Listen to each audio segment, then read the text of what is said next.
ಆತ್ಮೀಯರೇ, ಎಲ್ಲರಿಗೂ ನಮಸ್ಕಾರ. ನಾನು ನಿಮ್ಮ ಬಿ ಚಂದ್ರಶೇಖರ್, ಬಳ್ಳಾರಿ. ಪುನೀತ್ ಕರಿಯರ್ ಅಕಾಡೆಮಿಗೆ ನಿಮಗೆಲ್ಲರಿಗೂ ಸ್ವಾಗತ ಕೋರುತ್ತಾ, ಈ ದಿನ ನಾನು ಭಾರತದ ಸಂವಿಧಾನಕ್ಕೆ ಸಂಬಂಧಪಟ್ಟಂತೆ ಈಗಾಗಲೇ ನಾನು 2 ಕ್ಲಾಸಸ್ ಮಾಡಿದ್ದೀನಿ. ಆ 2 ಕ್ಲಾಸಲ್ಲಿ ಪರೀಕ್ಷಾ ದೃಷ್ಟಿಯಿಂದ, ಸ್ಪರ್ಧಾತ್ಮಕ ಪರೀಕ್ಷಾ ದೃಷ್ಟಿಯಿಂದ ಯಾವ ವಿಭಾಗಗಳು ಇಂಪಾರ್ಟೆಂಟು, ಯಾವ ಪಾರ್ಟ್ಸ್ ಇಂಪಾರ್ಟೆಂಟ್ಸ್, ಯಾವ ವಿಧಿಗಳು ಜಾಸ್ತಿ ಕೇಳ್ತಾರೆ, ಆ ಎಲ್ಲದ್ರ ಬಗ್ಗೆ 2 ಕ್ಲಾಸಲ್ಲಿ ಚರ್ಚೆ ಮಾಡಿದ್ದೀನಿ. ಜೊತೆಗೆ ಮುಂದುವರೆದು ಈ ದಿನ ನಾನು ಸಂವಿಧಾನದಲ್ಲಿರ್ತಕ್ಕಂಥ ಪ್ರಮುಖ ಅಂಶವಾಗಿರುವ ಸಂವಿಧಾನದ ತಿದ್ದುಪಡಿ ಅಂತ ಏನು ಕರಿತೀವಿ, ಅಮೆಂಡ್ಮೆಂಟ್ಸ್, ತಿದ್ದುಪಡಿಗಳು, ಇದರ ಕುರಿತಾಗಿ ನಾನು ಈ ದಿನ ನಿಮ್ಮೊಂದಿಗೆ ಚರ್ಚೆ ಮಾಡ್ತೀನಿ. ಮೊದಲನೇದಾಗಿ, ಭಾರತ ದೇಶದ ಸಂವಿಧಾನ 1950 ಜನವರಿ 26ರಂದು ಜಾರಿಯಾಯಿತು. 1950 ಜನವರಿ 26ರಂದು ಜಾರಿಯಾದ ನಮ್ಮ ಸಂವಿಧಾನ ಇಲ್ಲಿಯವರೆಗೂ ಸುಮಾರು 106 ಸಾರಿ ಅದನ್ನ ತಿದ್ದುಪಡಿ ಮಾಡಿದ್ದಾರೆ.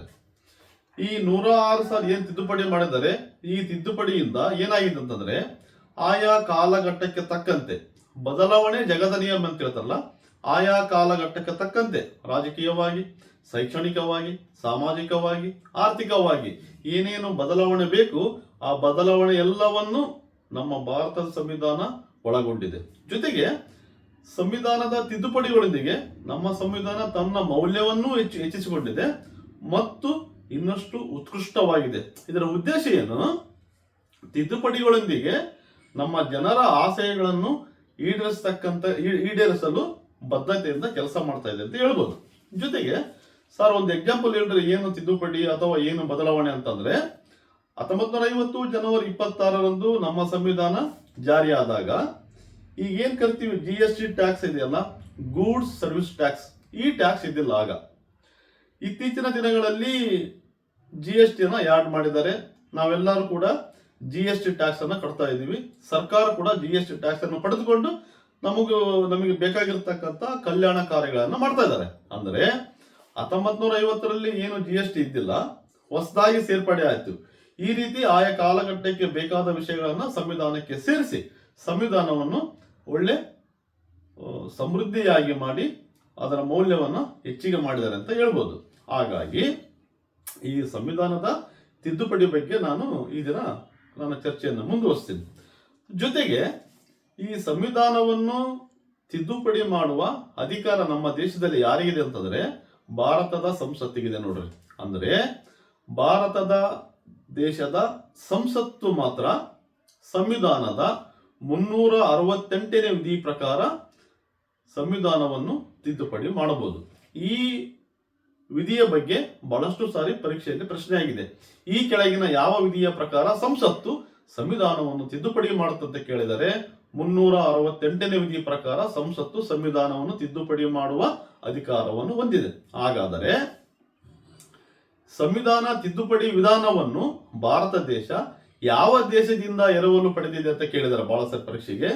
ದಕ್ಷಿಣ ಆಫ್ರಿಕಾ ದೇಶದಿಂದ. ನಿಮಗೆ ಗೊತ್ತು, ಭಾರತ ದೇಶದ ಸಂವಿಧಾನ ಬೇರೆ ಬೇರೆ ದೇಶಗಳ ಸಂವಿಧಾನಗಳ 10 ಹಲವು ಬಹಳಷ್ಟು ಮಹತ್ವವಾದ ವಿಷಯಗಳನ್ನು ಎಕ್ಕಿ ತೆಗೆದು ನಮ್ಮ ಸಂವಿಧಾನಕ್ಕೆ ಹಾಕಿದ್ದಾರೆ.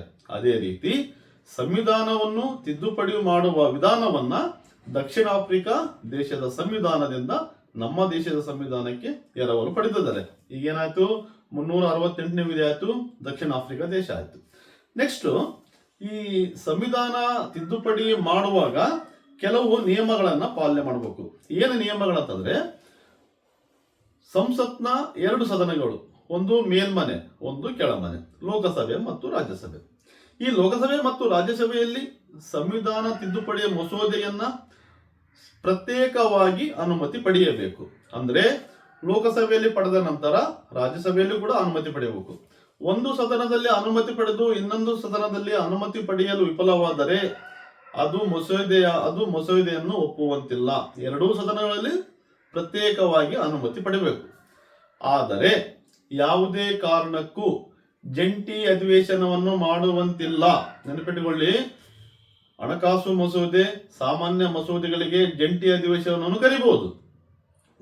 ಈ ಸಂವಿಧಾನ ತಿದ್ದುಪಡಿಗೆ ಜಂಟಿ ಅಧಿವೇಶನವನ್ನು ಕರೆಯುವಂತಿಲ್ಲ, ಪ್ರತ್ಯೇಕವಾಗಿ ಅನುಮತಿ ಪಡೆಯಬೇಕು. ಪ್ರತ್ಯೇಕವಾಗಿ ಅನುಮತಿ ಪಡೆದ ನಂತರ ಏನಾಗುತ್ತೆ, ರಾಷ್ಟ್ರಪತಿಗಳಿಗೆ ಹೋಗುತ್ತೆ ನೋಡ್ರಿ. ಎಲ್ಲಾ ಮಸೂದೆಗಳು ರಾಷ್ಟ್ರಪತಿಗಳಿಗೆ ಹೋಗುತ್ತೆ. ಆ ರಾಷ್ಟ್ರಪತಿಗಳು ಸಹಿ ಮಾಡಿದ ನಂತರ ನೆಕ್ಸ್ಟ್ ಅದರ ಇಂಪ್ಲಿಮೆಂಟೇಷನ್ ಸ್ಟಾರ್ಟ್ ಆಗುತ್ತೆ. ಈ ಸಂವಿಧಾನ ತಿದ್ದುಪಡಿಯಲ್ಲಿ ದೇಶದ ರಾಷ್ಟ್ರಪತಿಗಳ ಪಾತ್ರ ಏನಂತಂದ್ರೆ, ಸಂವಿಧಾನ ತಿದ್ದುಪಡಿ ಮಸೂದೆ ರಾಷ್ಟ್ರಪತಿಗಳಲ್ಲಿ ಹೋದಾಗ ಕಡ್ಡಾಯವಾಗಿ ಸಹಿ ಮಾಡಲೇಬೇಕು. ನೋಡ್ರಿ, ಹಣಕಾಸು ಮಸೂದೆ ಬೇರೆ ಬೇರೆ ಮಸೂದೆ ಆದ್ರೆ ಆ ಮಸೂದೆಯನ್ನ ಒಪ್ಪಬಹುದು, ಹಾಗೆ ಇಟ್ಟುಕೊಳ್ಳಬಹುದು ಅಥವಾ ವಾಪಸ್ ಕಳಿಸಬಹುದು. ಈ ಬೇರೆ ಮಸೂದೆಗಳಲ್ಲಿ ರಾಷ್ಟ್ರಪತಿಗಳಿಗೆ ವಿಟೋ ಪವರ್ ಇದೆ. ಆದರೆ ಸಂವಿಧಾನ ತಿದ್ದುಪಡಿ ಮಸೂದೆಗೆ ಸಂಬಂಧಿಸಿದಂತೆ ಕಡ್ಡಾಯವಾಗಿ ಒಪ್ಪಿ ಸಹಿ ಮಾಡಿ ವಾಪಸ್ ಕಳುಹಿಸಲೇಬೇಕು. ಸಹಿ ಮಾಡಿ ವಾಪಸ್ ಕಳಿಸ್ಬೇಕು. ಏನ್ ಸರ್ ಕಡ್ಡಾಯವಾಗಿ ಯಾಕೆ ಸಹಿ ಮಾಡಬೇಕು? ಹಣಕಾಸು ಮಸೂದೆಯನ್ನು ಇಟ್ಕೋಬಹುದಂತ್ರಿ. ಹಣಕಾಸು ಮಸೂದೆಯಲ್ಲಿ ವಿಟೋ ಪವರ್ ಬರ್ತದೆ, ಆದ್ರೆ ಸಂವಿಧಾನ ತಿದ್ದುಪಡಿ ಮಸೂದೆಯಲ್ಲಿ ವಿಟೋ ಪವರ್ ಬರಲ್ಲ. ಏಕೆ ಬರಲ್ಲ ಅಂತಂದ್ರೆ 24ನೇ ತಿದ್ದುಪಡಿ ಮಾಡಿದಾರೆ ನೋಡ್ರಿ. 24ನೇ ತಿದ್ದುಪಡಿಯಲ್ಲಿ ಏನ್ ಹೇಳಿದಾರೆ ಅಂತಂದ್ರೆ, ಸಂವಿಧಾನದ ತಿದ್ದುಪಡಿ ಮಸೂದೆಯನ್ನು ಲೋಕಸಭೆ ಅಥವಾ ರಾಜ್ಯಸಭೆಗೆ ಕಳುಹಿಸಿಕೊಟ್ಟಾಗ ರಾಷ್ಟ್ರಪತಿಯವರು ಕಡ್ಡಾಯವಾಗಿ ಸಹಿ ಮಾಡಲೇಬೇಕೆಂದು 24ನೇ ತಿದ್ದುಪಡಿಯಲ್ಲಿ ಮಾಡಿದರೆ 24 ಅಮೆಂಡ್ಮೆಂಟ್. ಈ 24 ಅಮೆಂಡ್ಮೆಂಟ್ ಪ್ರಕಾರ ರಾಷ್ಟ್ರಪತಿಯವರು ಸಹಿ ಮಾಡಲೇಬೇಕು. ಈ ಸಂವಿಧಾನ ತಿದ್ದುಪಡಿಯಲ್ಲಿ ರಾಷ್ಟ್ರಪತಿಯವರ ಪಾತ್ರ. ನೆಕ್ಸ್ಟ್, ಯಾವುದೇ ಮಸೂದೆಯನ್ನು ಸದನಗಳು 3 ರೀತಿಯ ಬಹುಮತದ ಮುಖಾಂತರ ಅದನ್ನ ಅನುಮತಿ ಕೊಡ್ತಾರೆ. ಒಂದು ಸರಳ ಬಹುಮತ, ಒಂದು ಎರಡು ವಿಶೇಷ ಬಹುಮತ, 3 ವಿಶೇಷ ಬಹುಮತ ಮತ್ತು ದೇಶದಲ್ಲಿರ್ತಕ್ಕಂಥ ಅರ್ಧ ರಾಜ್ಯಗಳ ಅನುಮತಿ. ಈ ಸಂವಿಧಾನ ತಿದ್ದುಪಡಿ ಮಸೂದೆಯನ್ನ ವಿಶೇಷ ಬಹುಮತದ ಮುಖಾಂತರ ಒಪ್ಪಿಗೆಯನ್ನು ನೀಡುವುದು, ಇದು ಕೂಡ ಬಹಳ ಸಾರಿ ಎಕ್ಸಾಮ್ ಪ್ರಶ್ನೆ ಆಗಿದೆ. ಇಷ್ಟು ವಿಷಯ ಹೇಳಿದೆ. ನೆಕ್ಸ್ಟ್,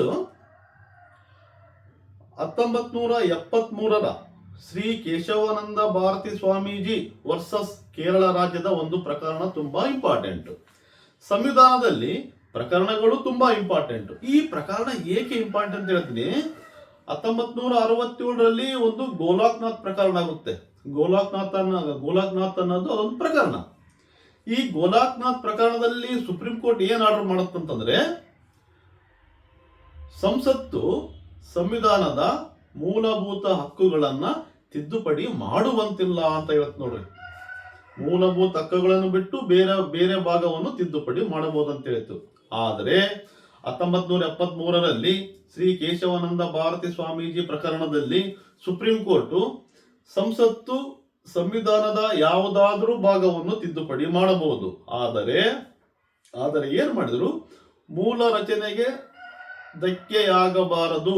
ಬೇಸಿಕ್ ಸ್ಟ್ರಕ್ಚರ್, ಮೂಲ ಸಂರಚನೆಗೆ ಧಕ್ಕೆಯಾಗದಂತೆ ಸಂವಿಧಾನದ ಯಾವುದೇ ಭಾಗವನ್ನು ಭಾರತ ದೇಶದ ಸಂಸತ್ತು ತಿದ್ದುಪಡಿ ಮಾಡಬಹುದು. ಅಂದ್ರೆ 368ನೇ ವಿಧಿ ಪ್ರಕಾರನು ತಿದ್ದುಪಡಿ ಮಾಡಬಹುದು.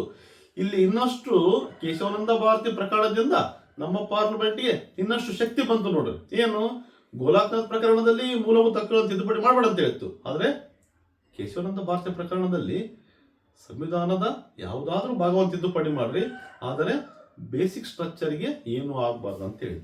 ಇದು ತುಂಬಾ ಇಂಪಾರ್ಟೆಂಟ್. ಕೇಶವಾನಂದ ಭಾರತಿ ಸ್ವಾಮೀಜಿ ಪ್ರಕರಣ 1973. 2023ಕ್ಕೆ 50 ವರ್ಷ ಆಯ್ತು. ಇದು ತುಂಬಾ ಇಂಪಾರ್ಟೆಂಟ್. ಓಕೆ, ನೆಕ್ಸ್ಟ್, ಇಲ್ಲಿವರೆಗೆ ಒಟ್ಟು 106 ಸಂವಿಧಾನದ ತಿದ್ದುಪಡಿಗಳಾಗಿದ್ದಾವೆ. ಈ 106 ತಿದ್ದುಪಡಿಗಳಲ್ಲಿ ಎಕ್ಸಾಮ್ ದೃಷ್ಟಿಯಿಂದ ನಿಮ್ಗೆ ಹೇಳ್ಬೇಕಂದ್ರೆ, ಇತ್ತೀಚಿನ ಎಲ್ಲಾ ಎಕ್ಸಾಮ್ಗಳಲ್ಲಿ ಸುಮಾರು ಒಂದು 10 ವರ್ಷಗಳ ಎಕ್ಸಾಮ್ ಅವಲೋಕನ ಮಾಡಿದ್ದರಿಂದ 98ನೇ ತಿದ್ದುಪಡಿ ಏನಿದೆಯಲ್ಲ, 98ನೇ ತಿದ್ದುಪಡಿಯಿಂದ ಈಚೆಗೆ ಆಗಿರ್ತಕ್ಕಂಥ 106ನೇ ತಿದ್ದುಪಡಿಯವರೆಗೆ ಪ್ರತಿ ಎಕ್ಸಾಮ್ ಅಲ್ಲೂ ಒಂದು ಪ್ರಶ್ನೆ ಕೇಳಿದಾನೆ, 1 ಅಥವಾ 2 ಪ್ರಶ್ನೆಗಳು. 101ನೇ ತಿದ್ದುಪಡಿ ಯಾವುದಕ್ಕೆ ಸಂಬಂಧಿಸಿದೆ, 104ನೇ ತಿದ್ದುಪಡಿ ಈ ಕೆಳಗಿನ ಯಾವುದಕ್ಕೆ ಸಂಬಂಧಿಸಿದೆ, ಈ ರೀತಿಯ ಪ್ರಶ್ನೆಗಳನ್ನ ಕೇಳಿದಾನೆ. ಹಾಗಾಗಿ 98ರಿಂದ 106 ತುಂಬಾ ಇಂಪಾರ್ಟೆಂಟ್. ಅವೆಲ್ಲ ಚೆನ್ನಾಗಿ ಓದ್ಕೊಳ್ಳಿ. ಈಗ ನಾನು 1ನೇ ತಿದ್ದುಪಡಿಯಿಂದ 106ವರೆಗೆ ಇಂಪಾರ್ಟೆಂಟ್ ಆಗಿರ್ತಕ್ಕಂಥ ತಿದ್ದುಪಡಿಗಳನ್ನ ನಿಮಗೆ ನಾನು ಹೇಳ್ತೀನಿ.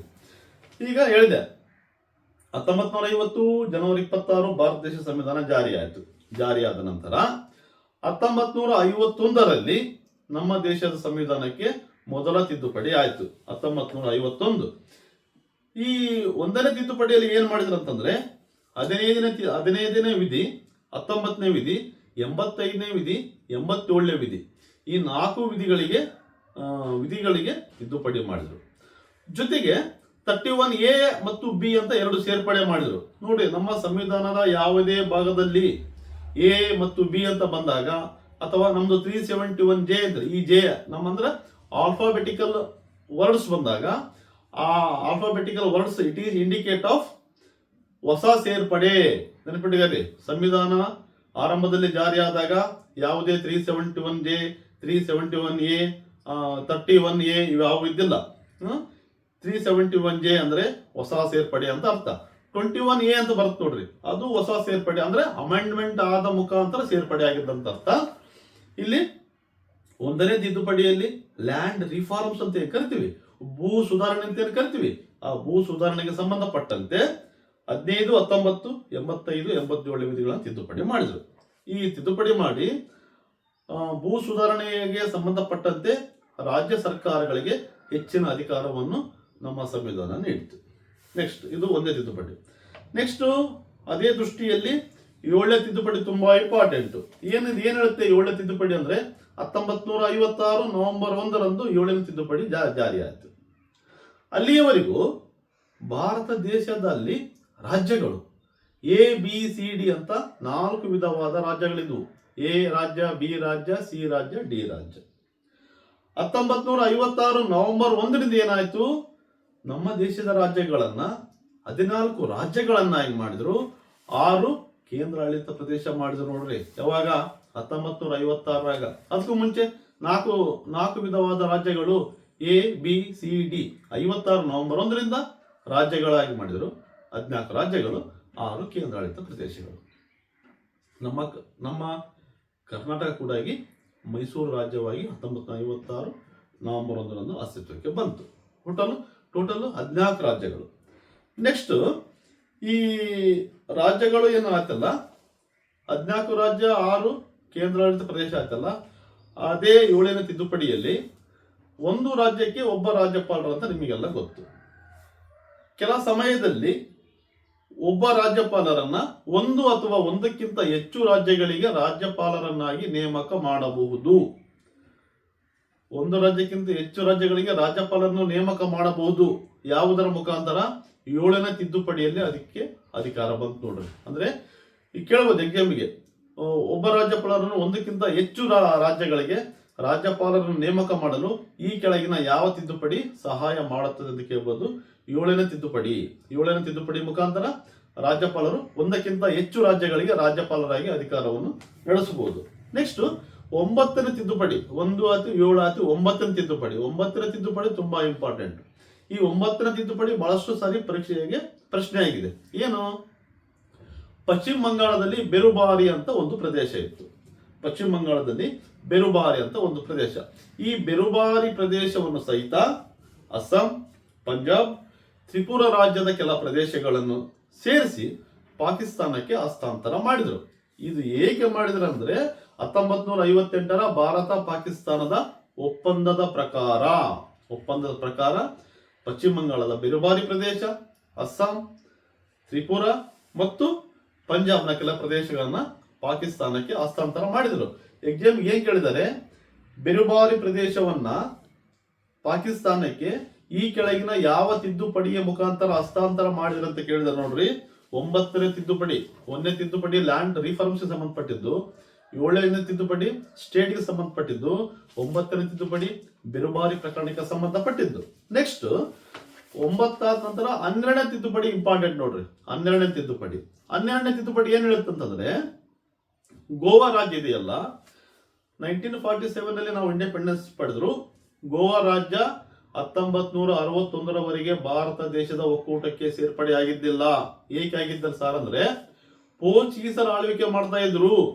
ಪೋರ್ಚುಗೀಸರ್ನ 1961ರಲ್ಲಿ ಇಲ್ಲಿದ್ದ ಓಡಿಸಿ ಆ ಗೋವನ್ನ ನಮ್ಮ ವಶಕ್ಕೆ ಪಡೆದ ನಂತರ 12ನೇ ತಿದ್ದುಪಡಿ ಮಾಡಿ ಗೋವಾವನ್ನ 1962ರಲ್ಲಿ ಕೇಂದ್ರಾಡಳಿತ ಪ್ರದೇಶವನ್ನಾಗಿ ಮಾಡಿದ್ರು ನೋಡ್ರಿ, ಯೂನಿಯನ್ ಟೆರಿಟರಿ. ಏನು 1960ರಲ್ಲಿ ಗೋವನ್ನು ವಶಪಡಿಸಿಕೊಂಡು ಪೋರ್ಚುಗೀಸರನ್ನು ಓಡಿಸಿ 1962ರಲ್ಲಿ ಗೋವನ್ನು ಯೂನಿಯನ್ ಟೆರಿಟರಿ ಮಾಡಿದ್ರು, ಕೇಂದ್ರಾಡಳಿತ ಪ್ರದೇಶ ಮಾಡಿದ್ರು. ಎಕ್ಸಾಮ್ ನಲ್ಲಿ ಬಹಳಷ್ಟು ಪ್ರಶ್ನೆ ಆಗಿದೆ. ಏನು ಪ್ರಶ್ನೆ ಆಗಿದೆ ಅಂದ್ರೆ, ನೀವು ಬೇಕಾದ್ರೆ ಪೊಲೀಸ್ ಮತ್ತು PH ಕ್ವಶನ್ ಪೇಪರ್ ಅಂತ ತೆಗೆದು ನೋಡ್ರಿ. ಗೋವಾ ರಾಜ್ಯ ಆಗಿದ್ದು ಯಾವಾಗ ಅಂತ ಕೇಳಿದ್ದಾರೆ. ಬಹಳಷ್ಟು ಪ್ರಶ್ನೆ ಆಗಿದೆ. ನನಗೂ ಬಹಳ ಆಶ್ಚರ್ಯ, ಇದು ಗೋವಾ ರಾಜ್ಯ ಆಗಿದ್ದು ಏಕೆ ಕೇಳ್ತಾರೆ ಪದೇ ಪದೇ ಅಂತೇಳಿ.